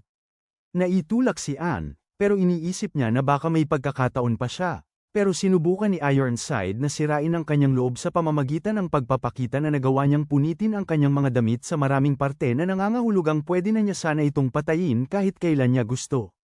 Hindi natakot si Anne at inalis niya ang mga punit-punit na damit para ipakita sa atin ang kanyang malalaking, mayroong si Ironside. Kahit na nagpapabuti siya ng itsura, at hindi siya magpapadala sa tukso dahil lang sa isang feministang hanggal, ngunit bago pa siya makaganti, bigla na lang siyang nakaramdam ng pamamanhid at nahulog ang kanyang espada sa lupa. Lumalabas na nagawa ni Nos na gumamit ng kanyang mahika upang lagyan ng lason na pampamanhid ang espada ni Anne na sapat para patayin ang isang higanti. Talagang ikinagalit ito ni Ironside at sa wakas ay humarap siya at nagwisik ng kumikinang sa kanila na parang tagahanga siya ni Barbie, ngunit napagtanto ng ama ni Anne na alam niya ang atake kaya mabilis siyang tumalon para protektahan ang kanyang anak, habang ang kumikinang na sumabog, na sugatan ang lahat.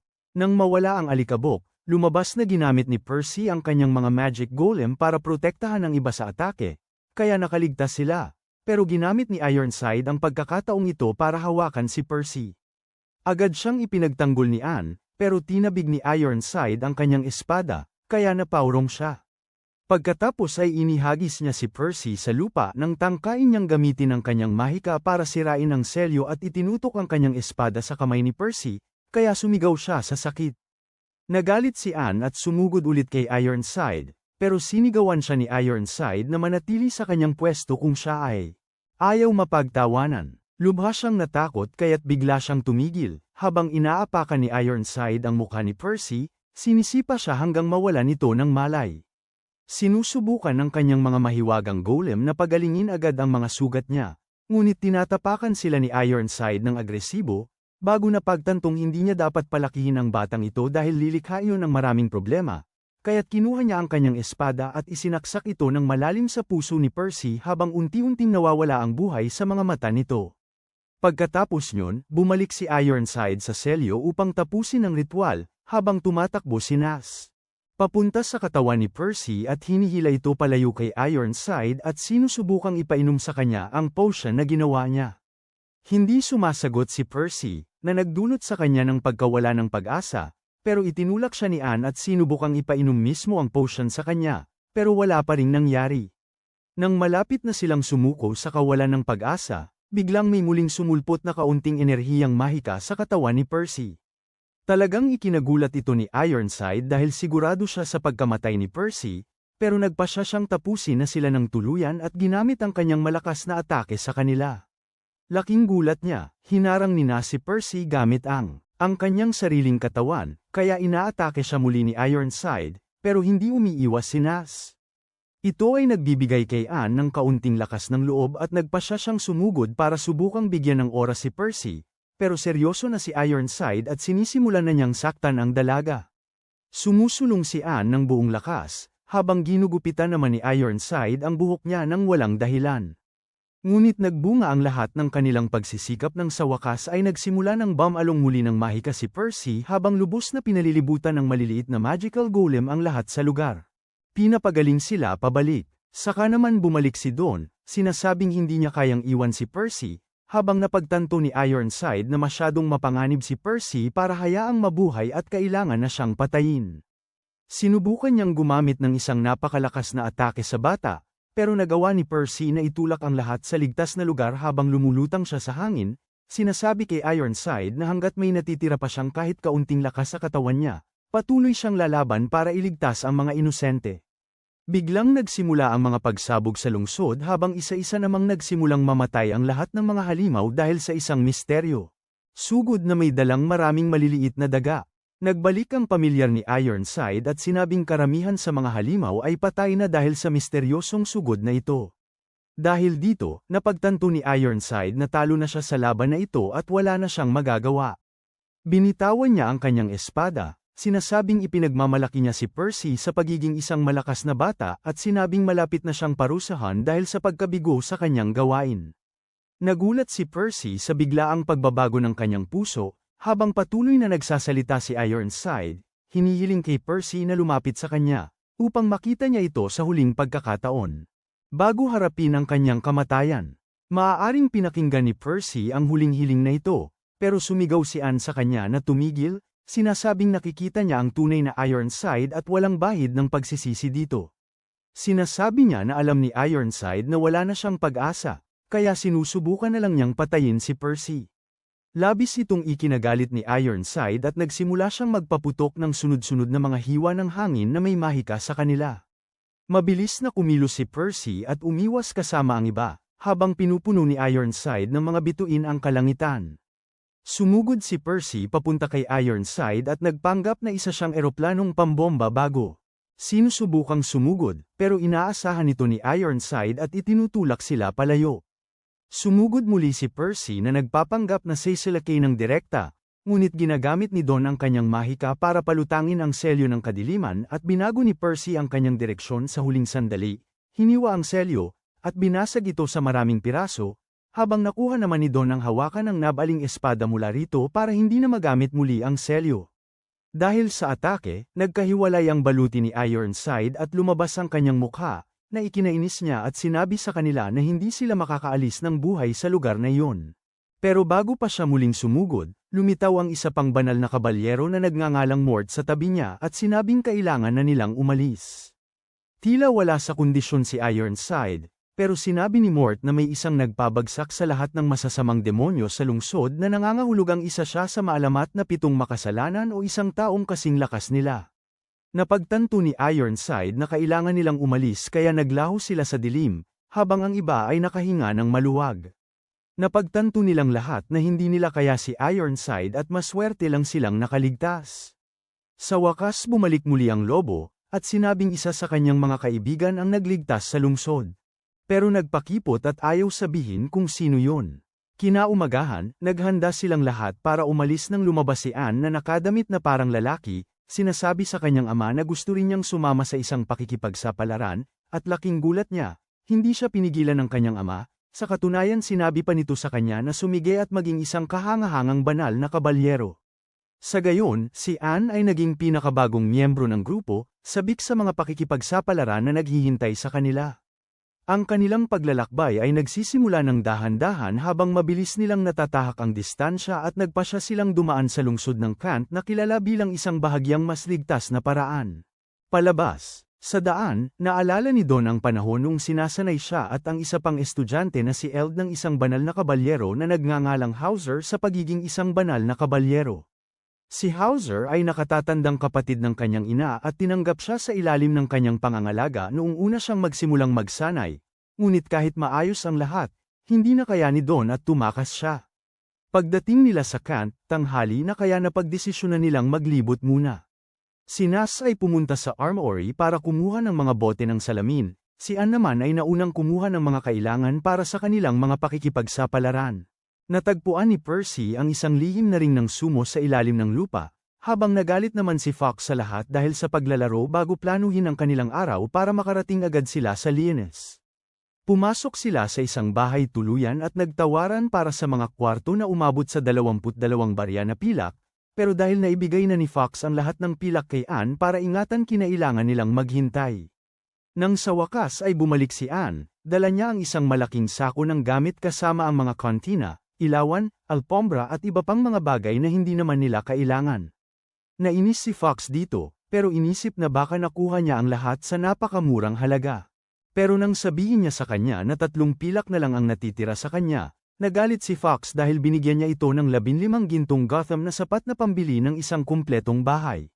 Sinubukan ni Anne na magpaliwanag, pero sinabi ni Fox na ibalik niya ang lahat kung hindi, wala silang matutuluyan sa gabing iyon. Dahil doon, nagalit si Anne at nagpautos kay Percy na ibalik ang sako sa tindahan, habang si Fox naman ay lumayo para magpalamig. Nagpasya sina Don at Nas na samantalahin ang pagkakataong ito para bumili ng inumin kaya pumasok sila sa isang taberna at umorder. Bago pa man nila matikman, kahit ano pa, lumapit sa kanila ang isang malaking lasing na lalaking blonde at ininom ang kanilang alak. Magagalit sana si Don, pero namutla ang kanyang mukha nang mapagtanto niyang ang lalaking ito ay walang iba kundi ang kanyang tiyuhin, ang banal na kabalyerong si Hauser mula sa Lianes. Nakilala rin ni Hauser si Don at sinimulang search nito tungkol sa kung paano isa lamang itong kakaiba mula sa isang circo ngayon at kung paano umiiyak siguro ang kanyang ina sa langit, nadidismaya sa pagkakita sa kanyang mahinang anak na tumakas mula sa pagsasanay. Samantalang sila ay nasa taberna, napadpad sina Percy at Anne sa sumo ring kung saan isinugol ni Anne ang lahat kay Percy. At nagbunga ito ng talunin ni Percy ang bawat isang lalaki sa ring, na nagkamit ng malaking kita. Sa loob ng bahay alak, sina Hauser, Nas at Don ay nakaupo sa parehong mesa, nang tangkaing magpaalam ni Don, ngunit nahulog ang puluhan ng espada na kanya. Agad itong nakilala ni Hauser at hinablat ito, tinatanong kung saan nakuha ni Don ito nang walang pahintulot. Sinubukan ni Don na ipagtanggol ang sarili, sinasabing wala siyang ninakaw, ngunit hindi nakinig si Hauser, tinatanong kung alam ba niya kung ano ito. Binigyan siya ni Don ng isang mangmang na sagot tungkol sa kung paano isa lamang itong piraso ng lumang bagay. Ikinagalit ito ni Hauser at sinampal niya si Don ng malakas kaya tumama ito sa mga mesa sa likuran niya. Sumigaw si Hauser sa kanya na seryosohin ang mga bagay dahil ang piraso ng espada na ito ay may kapangyarihang wasakin ang buong Lianes ng madali. Sinabi niya kay Don na hindi siya nararapat maging isang banal na kabalyero at isa siyang bigo na tao na walang mararating sa buhay. Mabilis na ipinagtanggol ni Nas si Don, pinagsabihan si Hauser sa kanyang nakakadiring asal sa pamamagitan ng pagpapasimula ng isang lasing na away. Nang sandaling yun, pumasok din si Anne at Percy sa silid, habang tumakbo palabas si Don na tumutulo ang luha sa kanyang mga mata. Naguguluhan si Percy habang lumapit si Hauser sa kanila at kinukuha ang supot ng mga barya mula sa mga kamay ni Anne, sinasabi na hindi dapat magsugal ang mga bata. Sinubukan ni Anne na bawiin ito sa kanya, pero pinigilan siya ni Nas, bago sabihan si Hauser na ibalik agad ang hawakan ng espada at ang supot ng mga barya. Tinanong ni Hauser kung gusto niyang makipaglaban, pero sinabi lang ni Nas na pwede nilang pagdesisyonan ang lahat sa pamamagitan ng simpleng inuman. Pumayag naman si Hauser at nagsimula silang uminom. Nang mapagtanto ni Nas na may mali sa lungsod na ito, bigla na lang bumagsak sa lupa sina Percy at Anne, na parang lasing na lasing, habang inilalabas ng mga tao sa paligid nila ang kanilang mga armas. Biglang bumukas ang pinto at pumasok ang isang lalaking may pilak na buhok, tinatanong si Hauser kung ano ang ginagawa niya roon. Agad nakilala ni Hauser si Ed, na isa ring estudyante bukod kay Don, pero napariwara si Ed at naging bandido. Galit na lumingon si Hauser kay Ed at tinanong kung siya ba ang nagnanakaw at pumapatay ng mga taong dumadaan sa lugar na ito nitong mga nakaraang buwan, at kinumpirma ni Ed na siya ang pinuno ng mga bandido sa lugar na iyon. Sinimulang palibutan ng mga kasamahan ni Ed sina Hauser at Nas, na ikinatakot ng batang lalaki na may mamahaling damit, pero hindi na bago kay Hauser ito, kaya hinampes niya ang mesa gamit ang kanyang mga kamay at tumayo na may ngiti, handang makipaglaban. Ramdam ni Nas ang napakalaking lakas na nagmumula sa banal na gabi, na ikinatakot ng mga alipors ni Ed. Ngunit bago pa man magsimula ang laban, bumagsak si Hauser sa lupa, lasing na lasing. Tinawanan siya ni Ed, sinasabing alam niya kung hanggang saan ang kaya inumin ni Hauser bago ito mawala ng malay, kaya hinintay niya ang tamang oras. Alam ni Nas na kulang sila sa bilang, na nangangahulugang walang saysay ang direktang paghaharap, kaya tinanong niya sila kung ano ang balak nilang gawin sa kanya at sa kanyang mga kaibigan, ngumisi ang isa sa mga alipors. Nagsasabing nanakawin nila ang lahat ng pera at mahahalagang bagay at pagkatapos ay ipagbibili sila bilang alipin. Napagdesisyonan ni Nas na ang mga idiot na ito ay sapat na kasama para gamitan niya ng ilang hindi pa nasubok na potion. Gumawa siya ng maliit na bola ng lason at dahan-dahan itong ikinalat sa hangin, na madaling nakapagpatumba sa lahat ng kalaban sa silid. Ngunit hindi ganoon katanga si Ed at tinakpan niya ang kanyang ilong gamit ang kanyang kamay, na nagligtas sa kanya. Hindi iniisip ni Nas na banta si Ed ng mag-isa, kaya tumalikod siya at sinasabing ilalayo niya ang kanyang mga kaibigan, ngunit sa sandaling tumalikod siya. Tinawag ni Ed ang atensyon niya, para ipakita na nahawakan niya si Percy. Nagulat si Nas dahil nakita niya si Percy na nakahiga lang sa lupa kanina, pero nang lumingon siya, napagtanto niyang nagbibiro lang si Ed, dahil nakita niya si Percy na natutulog pa rin sa pwesto niya. Huli na ang lahat dahil pinatulog siya ni Ed sa pamamagitan ng isang siko sa leeg. Sa ibaba ng burol, tumayo si Donnie at nag-isip tungkol sa mga sinabi ni Hauser, napagtanto niyang tama ito at marahil nasusuklam ang kanyang ina sa kung paano lumaki ang kanyang anak. Pero bago pa siya matauhan, nakita niya si Ed, paparating sa kanya. Hindi inaasahan ito ni Don at nagtatanong kung kasama niya si Hauser sa lahat ng oras na ito. Ngunit sumagot si Ed na iniwan na niya si Hauser at isinuko na ang pangarap na maging isang banal na kabalyero. Nagulat si Don dito dahil magaling talaga si Ed at gustong-gusto niyang maging isang banal na kabalyero, ngunit sinabi ni Ed sa kanya na sayang lang ang lahat at sa halip ay inaanyayahan siyang maging kasosyo sa krimen, kung saan nanakawan nila ang sinumang bihero na dadaan. Nagpas siyang umalis si Don at sinabi kay Ed na pupuntahan niya ang kanyang mga kaibigan, ngunit inilagay ni Ed ang kanyang kamay sa balikat niya. Sinasabi kay Don na siya ay bihag na niya ang lahat ng kaibigan niya at dapat kalimutan na niya ang mga ito at sumama na lang sa kanya bilang isang bandido. Nagalit dito si Don kaya itinulak niya ang mga kamay ni Ed, binabalaan siya na pakawalan agad sila. Balik sa bahay alak, nagising na rin sa wakas ang mga kasama ni Ed at ikinulong ang lahat bago kunin ang lahat ng kanilang pera. Itinapon pa nila ang hawakan ng mahiwagang espada dahil akala nila ay isa lang itong sirang espada. Sinusubukan ni Nas na intindihin ang sitwasyon, iniisip na siguro ay napagtanto na ni Don na may mali. Gayunpaman, pinutol ni Hauser ang kanyang iniisip habang sinasabi kay Nas na huwag na paasahin siya, dahil si Don ay isang malaking talunan at mas malaking duwag na sarili lang ang iniisip at wala ng iba. Nang tila nawala na ang lahat ng pag-asa, pumasok ang bartender sa piitan at binuksan ang mga tarangkahan ng kanilang selda, na nagsasabing hindi raw siya kakampi ni Ed o ng kanyang mga bandido. Ginagamit ni Nas ang kanyang mahika para kunin ang alkohol mula kay Percy at Anne, na sa wakas ay nagkamalay, at agad namang nagtanong si Anne kung bakit ba kasama nila si Hauser. Hindi rin naghintay ng sagot si Percy, at itinuloy ang ginagawa niya at sinunggaban niya ang tiyan ni Hauser dahil sa pananampal nito kay Don. Dahilan para bumagsak si Hauser. Sinasabi ni Nas sa kanila na tumigil dahil si Hauser ay isang banal na kabalyero mula sa kaharian ng Lianes. Sinasabi ng tagapagsilbi na mag-ingat sila kay Ed dahil nagawa niyang paamuin ang isang dragon na ginagamit niya para takutin ang lahat dahil kaya niyang wasakin ang buong lungsod anumang oras na gusto niya. Ayon sa tagapagsilbi, si Ed ay nagsimulang dumalo sa kanyang tavern ng regular at palagi siyang nagmumukmak at masama ang loob. Ngunit unti-unti siyang nagsimulang bumuo ng isang gang at kinuha ang bawat kriminal sa lungsod. Nang tanungin minsan ng tagapagsilbi ang mga taong ito kung bakit sila sumusunod sa isang ganoong batang pinuno, sumagot siya na si Ed ay may tapang at lakas na pinatunayan niya sa pagpunta ng mag-isa sa lungga ng sinaunang dragon at pagkatapos ay ninakaw ang itlog nito, na siyang ginamit niya para mapasunod ang dragon. May nakitang mali si Nos sa teoryang yun.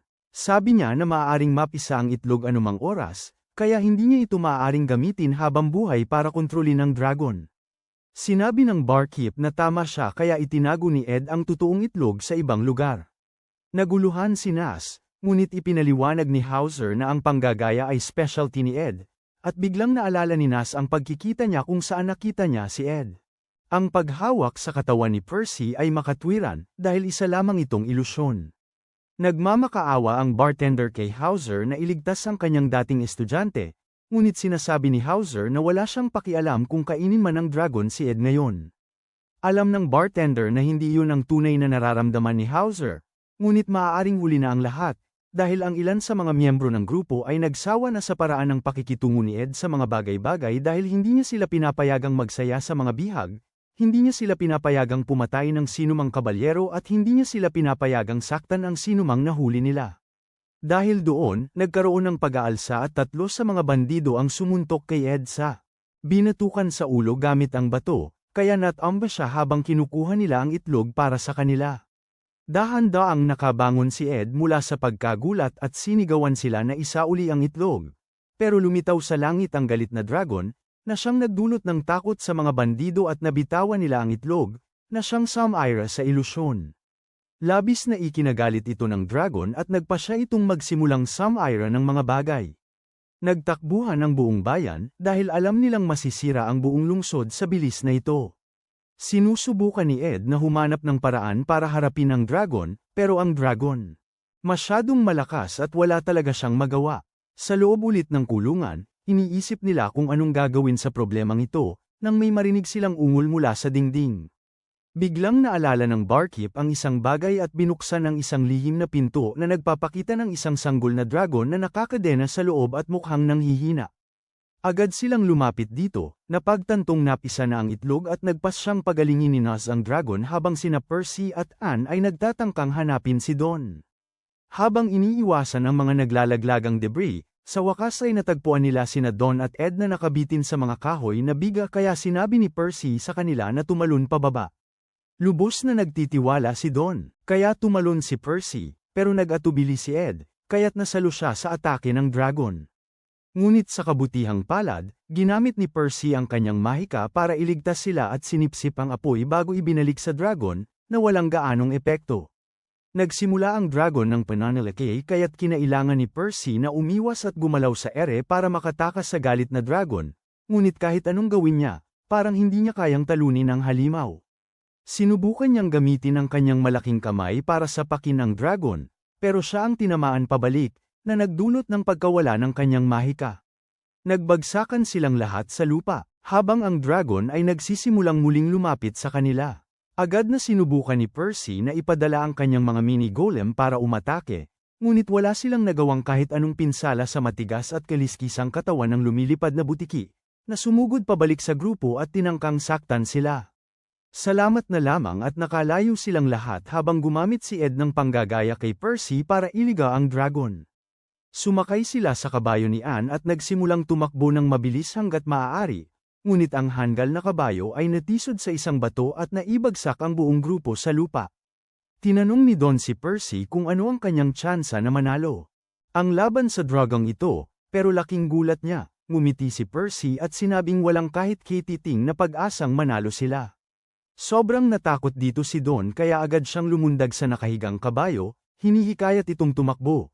Pero sinabi ni Anne na bumaba siya dahil kailangan nilang umalis agad. Tumakbo silang lahat, nang biglang may naramdaman silang napakalakas na hangin na papalapit sa kanila. Tumigil sila sa pagtakbo nang makita si Hauser na naglalakad papalapit sa kanila na hindi natatakot at talagang nakatutok. Sinubukan siyang sabihan ni Ed na tumakbo, pero sinabi ng banal na kabalyero na tumahimik silang lahat at tumabi. Nagulat sila sa kanyang tiwala sa sarili habang iniisip kung ano kaya ang kanyang plano. Ngunit si Don, na nakita na si Hauser sa aksyon, ay tila nagtitiwala sa kanyang kakayahan. Inilabas ni Hauser ang kanyang sibat at nagsimulang maglakad diretso sa dragon na agad siyang inatake ng apoy. Ngunit hindi man lang natinag si Hauser at gumawa lamang ng ipo na tuluyang pumihil sa atake ng dragon. Ngayon na ang kanyang pagkakataon, kaya gumamit siya ng isa pang atake ng talam ng hangin, na tumama sa mukha ng dragon at itinulak ito palayo. Hindi pa tapos ang dragon, at bumangon itong muli at sinubukang saktan si Hauser, ngunit umiwas siya ng elegante sa himpapawid. Bago umikot at gamitin ang kanyang pinakamapanganib na atake ng ipo, na lumilikha ng hangin na sapat ang lakas para tanggalin ang dragon sa lupa at itapon ito sa gilid, na nagpapatamba rito. Ang lahat ng nakatayo doon ay nagulat, habang si Don ay nakangiti. Sinasabi sa kanila na si Hauser ay isa sa mga ogbanal na kabalyero mula sa sinaunang linas na lumaban din sa digmaan laban sa mga demonyo 16 na taon na ang nakalipas. Silang lahat ay tumakbo papunta kay Hauser na nagpapasalamat sa kanya sa pagliligtas ng kanyang buhay, habang si Percy ay tila puno ng excitement habang lumulundag siya papunta sa kabalyero na nagmamakaawa na ituro sa kanya ang lahat para maging banal na kabalyero din siya. Tila nahihiya si Hauser sa biglaang atensyon nang mapansin niyang tinatangkang tumakas si Ed. Inutusan niya itong huminto. Tinatanong kung basta na lang ba siya aalis matapos ang dami ng pinsalang ginawa niya sa bayang ito. Pero wala talagang maisagot si Ed. Dahil doon, sinuntok siya sa mukha na nagpatamba sa kanya sa lupa. Umubos siya ng dugo, sinasabi kay Hauser na arestuhin na lang siya kung gusto niya dahil wala rin naman siyang mararating. Sinabi ni Hauser sa kanya na hindi dapat iniwan ni Ed ang pagsasanay, pero nagreklamo ito na hindi naman siya kailanman naging sapat para kahit bahagyang tamaan si Hauser. Wala siyang kailanman kung ano ang kailangan upang maging isang banal na kabalyero. Ito ang nagpapaisip kay Hauser tungkol sa kanyang mga paraan ng pagsasanay at kung paano niya gustong lumikha ng pinakamahuhusay na banal na kabalyero, kaya medyo naging mahigpit at istrikto siya, na naging sanhi ng pagkasira ng loob ng mga kawawang bata. Pagkatapos ay ginulat niya si Ed sa pamamagitan ng paghingi ng paumanhin sa kanya dahil hindi siya naging mas mahusay na tagapayo at guro. Bago sabihin sa kanya na uulitin nila ang buong pagsasanay at sisiguraduhing makukumpleto ito ni Ed sa pagkakataong ito at magiging isa sa pinakamagagaling na kabalyero ng kaharian. Naluluha si Ed sa pagkakataong ito at nagpapasalamat kay Hauser mula sa kaibuturan ng kanyang puso. Samantala, dumating si Nos kasama ang inakay ng dragon na lumapit sa kanyang ina, at laking pasasalamat nila nang malaman nilang buhay at maayos pa rin ang dragon. Nagtanong si Nos kung muling aatake ang dragon sa bayan, ngunit tiniyak ni Hauser na hindi na, dahil umatake lamang ang dragon dahil inagaw sa kanya ang kanyang anak. Ngayong nagkasama na ang pamilya, babalik na ang dragon sa kanyang lungga at hindi na muling makikita. Mukhang nakilala ni Hauser ang Fox at nagtanong kung nagpadala na ito ng balita sa hari ng Lianes tungkol sa pagkakatagpo niya sa isa sa mga maalamat na night ng Apokalipsis. Sabi ni Fox na wala pa siyang ipinapadalang salita, pero napagtanto niya na marahil ito na ang tamang panahon para ipaalam sa hari. Lumayo si Fox sa likod ng mga bato at biglang isang napakabilis na lilang pana ang sumuwit sa kalangitan, patungo sa kaharian ng Lianes kung saan nakita itong sumambulat ng hari sa langit, nagpapabatid sa kanya na isa sa mga kabalyero ay natagpuan na.